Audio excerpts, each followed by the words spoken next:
you've decided to take on the journey towards training to become a pilot, you've come to the right channel. Welcome to this channel where we discuss all things aviation.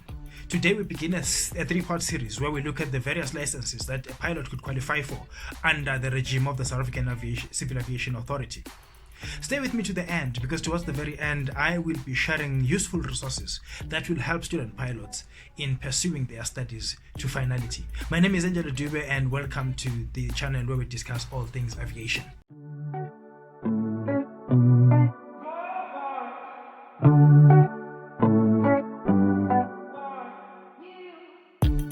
South Africa is a member of the ICAO, which is the International Civil Aviation Organization. Therefore, licenses issued from South Africa will be known as an ICAO license. For instance, if you were to train overseas, let's say in Georgia or Cyprus, you will be issued with an EASA license. That is a license endorsed by the European Union Aviation Safety Agency. You're probably a matriculant who just finished their high school and now you're planning your post-high school life. Or perhaps you're a professional who's looking at developing your skills further and perhaps buying and flying your own aircraft. Where should you start? It all starts by you locating a suitable flying school for yourself. Chop around. Don't just pick the first one you land on. Ask yourself so many questions. Move around the school. Look at the school, the infrastructure. How close is it to your base of operation? How is the atmosphere? How are the instructors? Are they into people or are they aloof? All those things will matter. All those things will affect your aviation training. So be careful. Don't just pick anything that comes. For example, what is the attitude of the school to teaching and learning? What is the environment like? How are the people like? What is their fleet like? Is it serviceable? How many aircraft do they have in number? Will they be sufficient, or will students have to wait for long days before they could have access to a single shared aircraft? Ask yourself all those questions. They will affect the experience of your journey towards the cockpit. I mean, if you walk into a school and already you can tell that someone is sneering at you, ask yourself the question, do I really want to train in such an environment? What do they see in me as a student pilot? Do they see a cash cow they can milk, or do they see a keen young person who wants to learn and to whom they must impart new information? Those are the questions you must ask yourself, because the teaching and learning experience is a holistic experience. You cannot go into a school where you already feel you're not welcome there, but you stupidly go ahead and enroll. Do not do that to yourself. If you love yourself, do not do that. Let the environment be an environment that promotes teaching and learning, an environment that is collegial, an environment that is diverse. Diversity must be understood in the context of race, in the context of gender. Do not go to a school where already you are a misfit. Think. Quality of learning is impacted upon heavily by the environment in which you learn. Once you've done that, once you've located a flying school and you're happy with it, the school will then help you to lodge your application to the South African Civil Aviation Authority to get student pilot license and to begin flying. Before the CAA can issue you with your student pilot license, there are certain prerequisites you must comply with. Number one, the aviation medical certificate. You must be examined medically, and a designated aviation medical examiner must thoroughly examine you, do your lung test, your hearing, your lung function test, and so many other critical exams that they must perform on your body, and then endorse that you are fit and proper to fly. Once you have that Class 2 medical certificate, you're now one step closer to becoming ready to lodge your papers at the CAA. Now, the Class 2 medical certificate is valid for 24 months if you're under 40 years of age, and valid for 12 months if you're over the age of 40.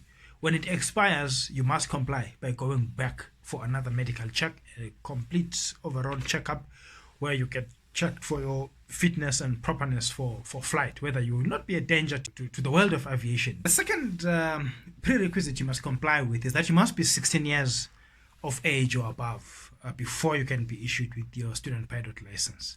Also, once you have chosen the school that you're going to be flying at, the school will examine you and endorse on your forms that you're going to send to CAA. Those forms will be signed by a grade 2 flight instructor, endorsing that they've examined you. They have you've been given some form of ab initio training, and then they will sign your forms. You pay the necessary fees thereafter, and your forms get lodged with the CAA. Plus minus 7 days later, voila, you have your student pilot license. Now, I remember some humorous thing that happened a few weeks ago. I was discussing the various licenses with a non-aviator friend of mine. So after explaining these things to her, she said to me, so basically, the student pilot license is what a learner's driver's license is for drivers.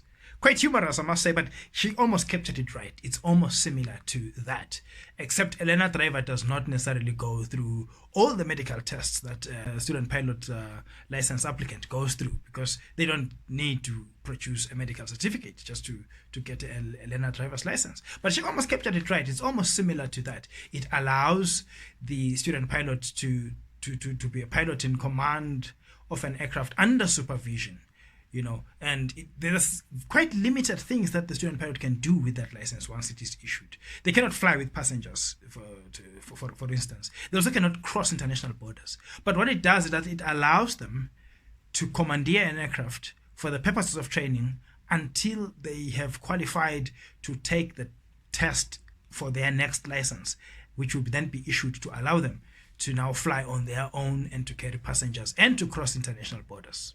But the student pilot license is simply to allow you to fly the aircraft for training purposes, whether with your instructor when you're doing a dual training, or on your own when you are now handling your solo training, when you are the pilot in command doing your cross countries and practicing in the GF on your own. So essentially, what the student pilot is a license to train. You cannot try and impress your boyfriend or your girlfriend by taking them for a low-level flight over Johannesburg on the basis of your student pilot license. No, you are not allowed legally to do that, because you're still a student, a learner. But once you've qualified and gotten your first license, which is your private pilot license, then you can go all out, and now you can take your boyfriend or girlfriend for a short spin above Johannesburg and impress them. The other thing you need to demonstrate to the CAA before you could be issued with any license is your command of the English language. Now, aviation is conducted in English, and it's imperative that you know the language, that you can use it, so that you do not become a danger to yourself and to others. This is an ICAO mandate. So, you've been issued with your student pilot license. What next? You begin to work towards what we call a PPL, your private pilot license. You will be trained by the school you've chosen, both on the ground and in the air. You'll receive ground training and flight hours under the supervision of a certified flight instructor. Now, the law requires that you must clock in a total of at least 45 hours. 25 of those hours must be dual instruction. In other words, you should be flying with an instructor. 15 of those hours must be solo hours. That means you should be commandeering the aircraft on your own by yourself. You are the pilot in command. 5 of those hours can be done on a simulator. The other requirement is that as you do your solo hours, you must also do what we call a cross-country. Now, that cross-country requires that you leave your base of training, fly away to 2 different airports in a triangular formation, where the entire distance comes to 150 nautical miles, plus minus 280 kilometers. You fly away from your base and you do your full stop landings at those 2 bases, and then you come back on your own with the aircraft. It is part of the syllabus for the private pilot license. 45 flight hours for the private pilot license, you say? I've been asked that question by a number of people.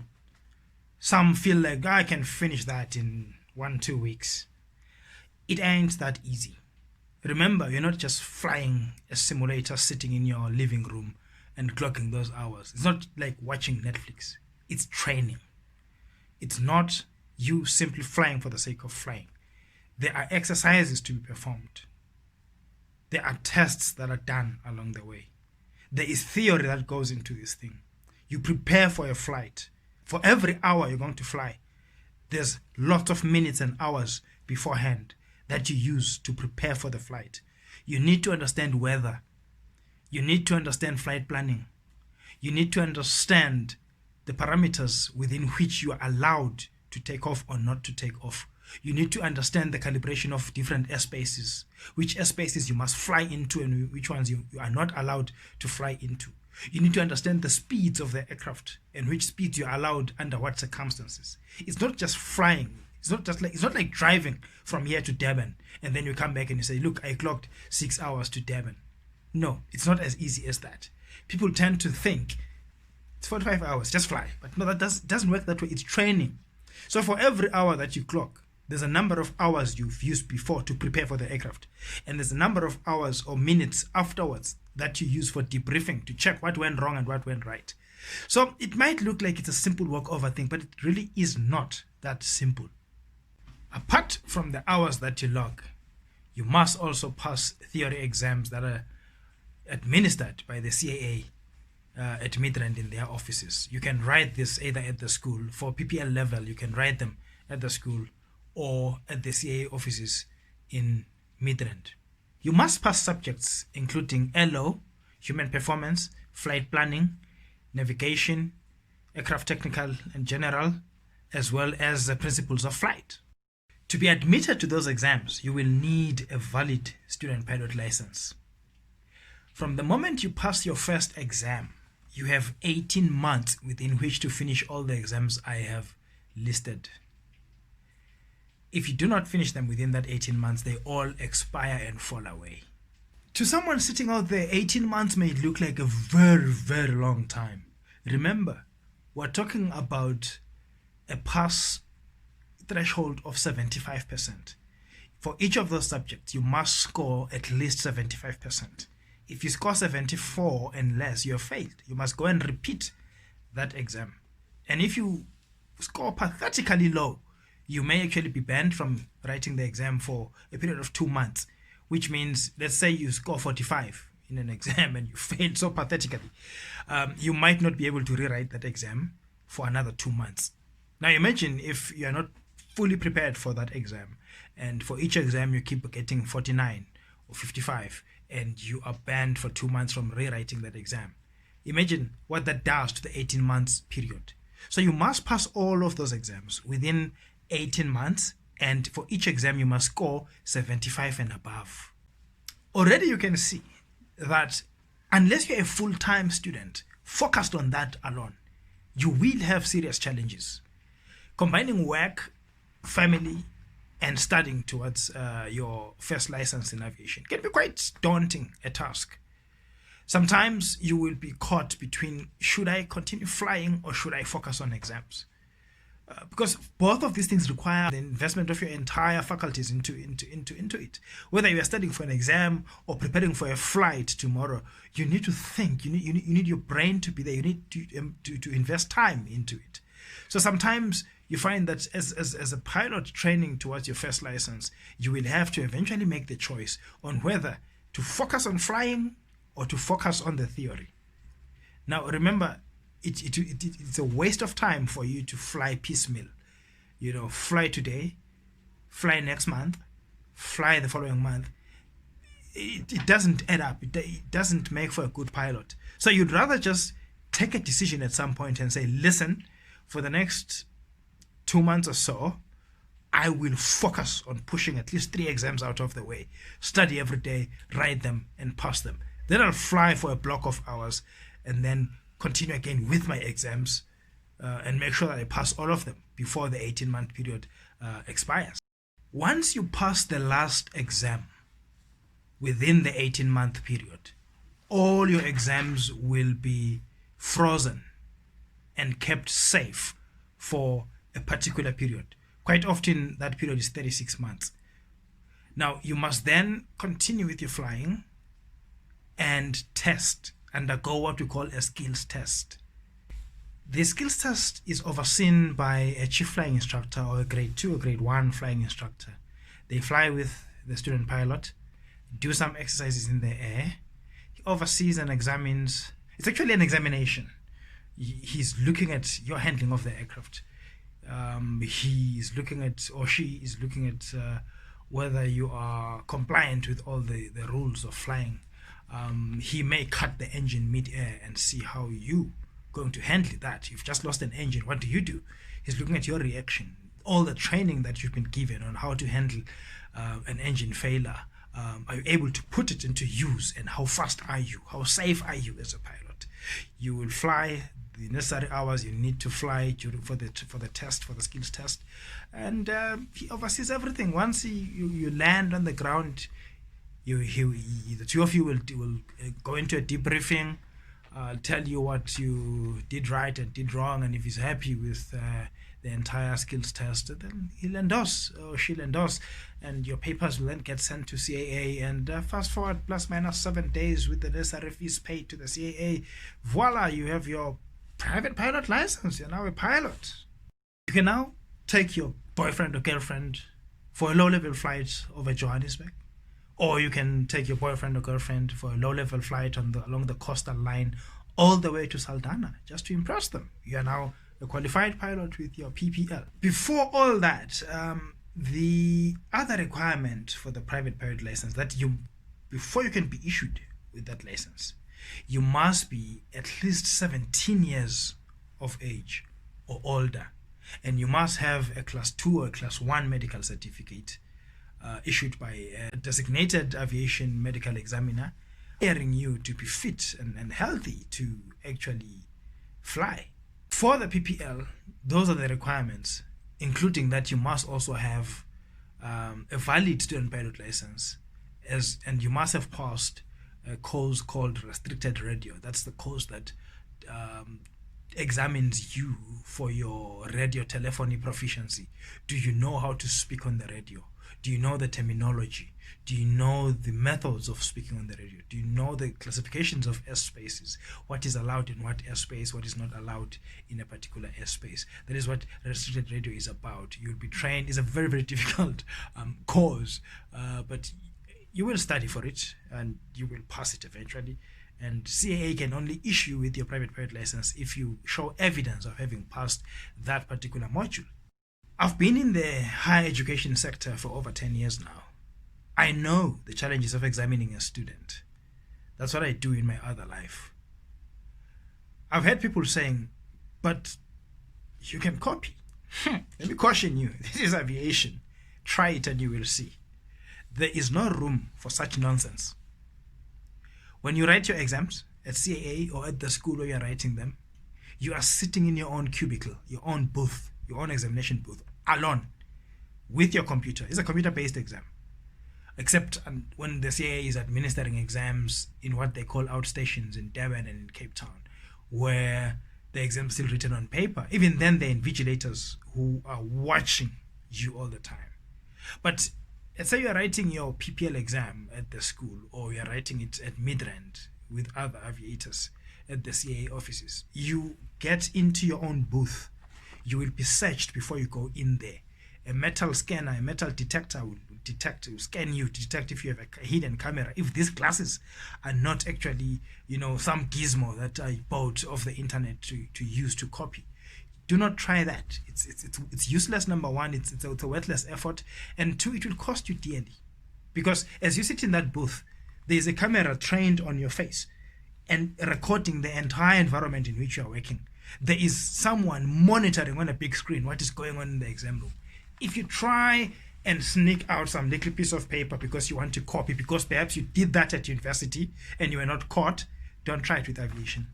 You will actually regret the day you decided to join aviation. We don't roll like that. There's no room for copying. You will be caught, basically. And once you're caught, you will be banned from writing. In short, that is how you move from your student pilot license to your private pilot license training in the South African aviation sector. You can also come into the South African aviation sector with a foreign license and ask for it to be endorsed or ask for it to be converted into a South African license. But that's a story for another day. We'll have an entire episode dealing with that sometime in the future. We are at that point where I need to deliver what I promised you in the beginning. I promised you useful resources as a student pilot, that I will deliver these resources to you and they will help you in your study towards becoming a fully licensed pilot. Number one, do check out the website of the Civil Aviation Authority. Guys, we all know that everything these days is on the internet. Whatever it is that you need, it's on the internet. People are just lazy to search for things. Search for things, Google things up. It's on the internet. Check out the website of the CAA, www.caa.co.za.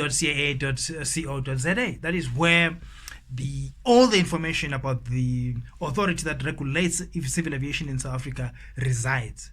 Whether you want to see the latest NOTAMs, when you want to see the latest industry communications, whether you want to see the latest things on how the aviation industry will have to respond to COVID-19, the coronavirus, it's all on the CAA website. Whether you want to download a form for you to be able to book your exams at CAA, it's all on their website. Check it out. Number 2, there is a website called privatepilotgroundschool.com. Now, I recommend that website for people who have never flown or who have never joined aviation, who are just starting out and they want to know a little bit about aircrafts and power plants and how aircrafts work, how they're designed and how the airspaces work, how weather works, how wind works. That's the website to check out. Once before you actually go to a flying school, inquire about joining them, you need to have checked out that particular website. You will have ideas on what questions to ask the school as you try to determine which school is a good fit for you. Now, another useful resource is a website called boldmethod.com. Check them out. These guys have useful videos. They have useful texts as well. And the one thing I liked about them was that they have quizzes that you can take. You could have a short quiz on airport lighting and airport signals. Now, for a student pilot lesson, that's very critical because you need to know as you are taxiing out of your hangar towards the runway and you see a yellow sign, what does it mean? It's important for you to know what that sign means, whether it's a red sign or a yellow sign, a marking on the ground. It's important for you to know. So boldmethod.com is good for that. They have quizzes in various fields of aviation that you can access online for free and just click on them and test your knowledge and improve your knowledge. Another interesting site, actually 2 of them. One is called the airlinepilots.com. The other one is called atpforum.eu. Both these sites are very, very interesting when you are still dealing with your aviation exams or dealing with your theory. Whatever question you've been battling with that you can't understand, just type it into Google. It will pull up these 2 websites, one of these 2 websites. Trust me, somebody has asked the very same question online, and someone else or a few other people have come in and they've answered those questions.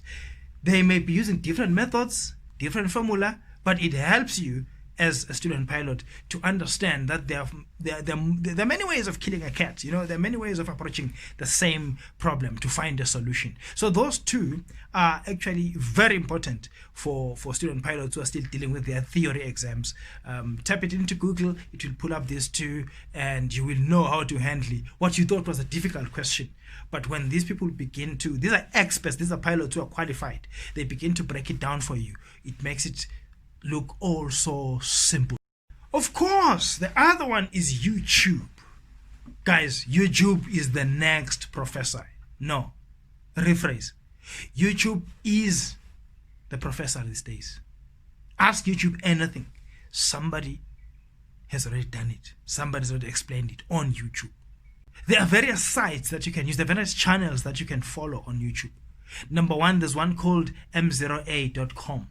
Those guys are good. If you want to polish your flying skills, your flying abilities, they practice stalls, they practice precautionary landings, they practice forced landings. They demonstrate all these things: how to do flight planning, how to file a flight plan, what to look out for, how to make a decision whether to take off or not. They're very, very good videos online, and all of them are clear. They are professionally made, and trust me, I recommend that you follow m0a.com. They are very, very good. The second one is flightmakealpha.com. They also have a channel on YouTube. Their videos are very, very educational. They explain things. You can sit here with a book and read on power plants, and read on the carburetor and Bernoulli's theorem, and read on the Venturi and the behavior of pressure as it passes through the Venturi.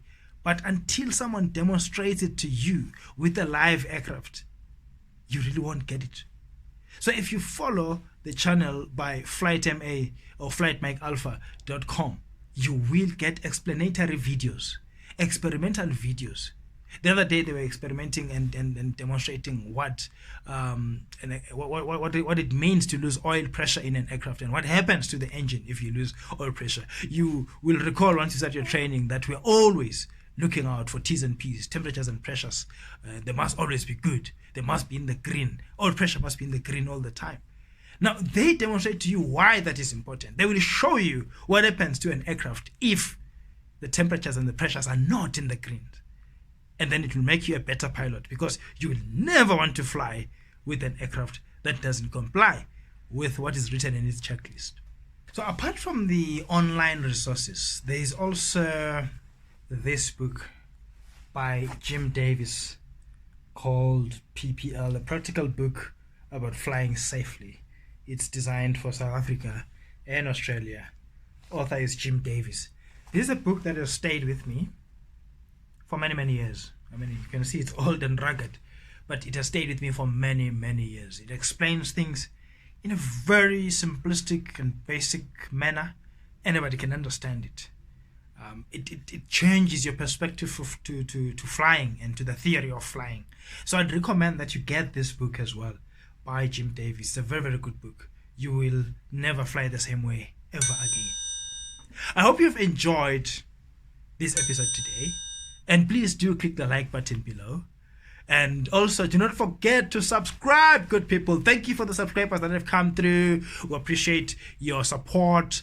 And catch us again when we come back with the next episode, where we'll be discussing the commercial pilot license in part 2 of this 3-part series. Angela Dube signing out. Until next time, bye-bye.